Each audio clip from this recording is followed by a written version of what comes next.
చర్చించే ప్రయత్నం చేద్దాం. సార్, నిజంగా మౌనంగా ఉందని అనుకోవాలా ప్రతిపక్షం? జగన్మోహన్ రెడ్డి గారు వీటి విషయంలో ప్రశ్నించవచ్చు, మాట్లాడచ్చు.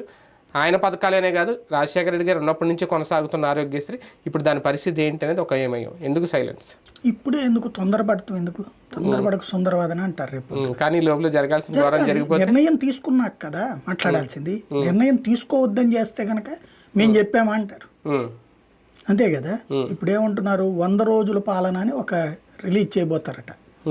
మనకి 50వ రోజు 100వ రోజు అని ఇదివరకు మాకు చిన్నప్పుడు సినిమా హిట్ అంటే 50 days, సూపర్ హిట్ అంటే 100 days.